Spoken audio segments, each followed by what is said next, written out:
On a trip again at Bombo Rancho. Today is weekend, Saturday.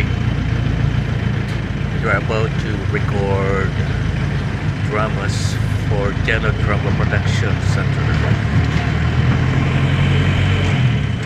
I live, I speak, I see, I live, I learn.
Once again, hello netizens, welcome to Ines Vlog 2020, and we are favored to have me here, a certified craft frontliner.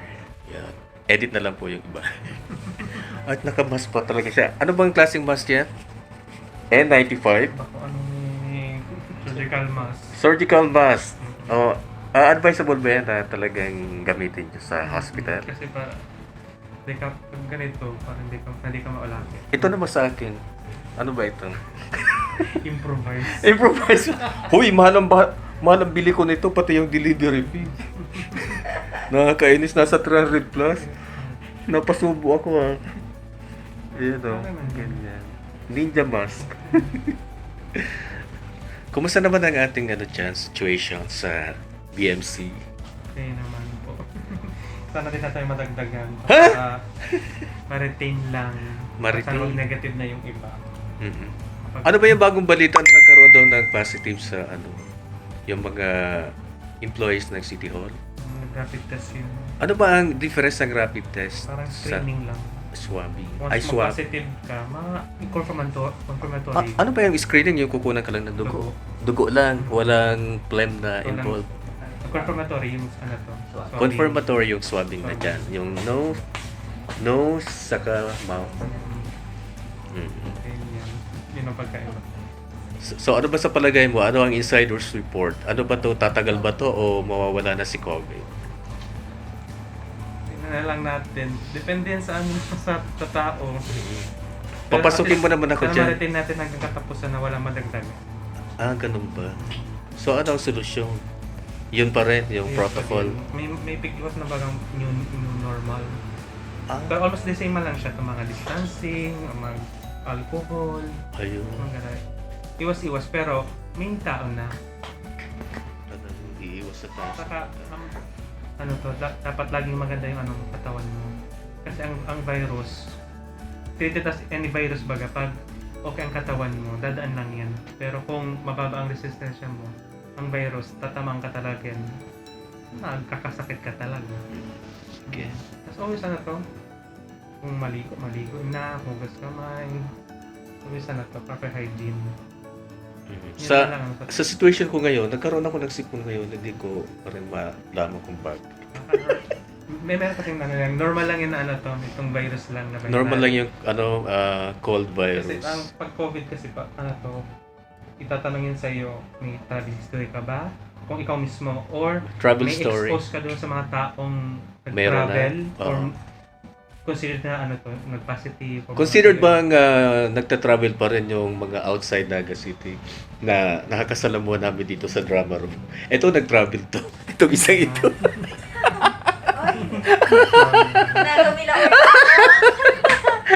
Oy, di ba travel yan? Any distance in card.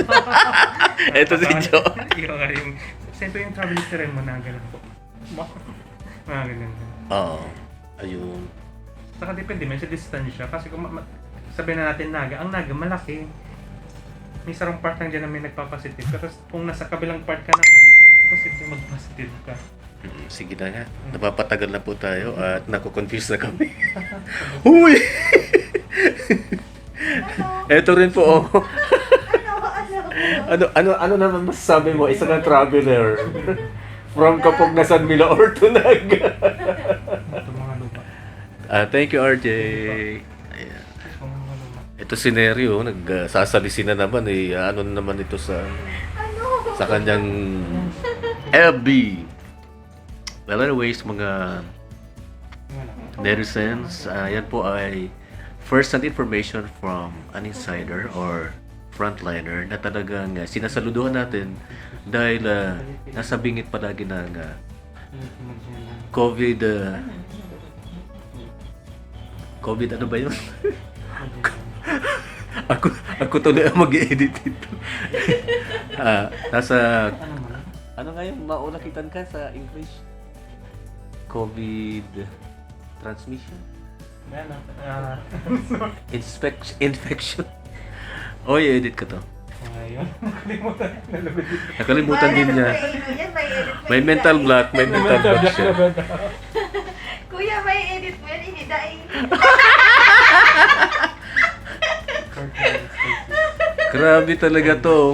Talagang siya po ay nagpo-post na walang edit-edit. Ako po talaga ay nire-refine ko para naman sa inyo. Well, anyways, salamat po sa pag-stay sa aking vlog. And I hope na nakakuha kayo na naman ng nuggets of information na ating tutungtungan ngayong COVID-19 pandemic. At lockdown pa tayo. GCQ pa rin. Ang new normal pala, hindi GCQ.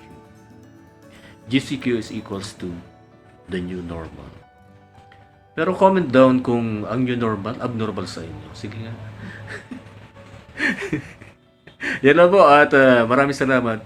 Till the next vlog po and bye-bye.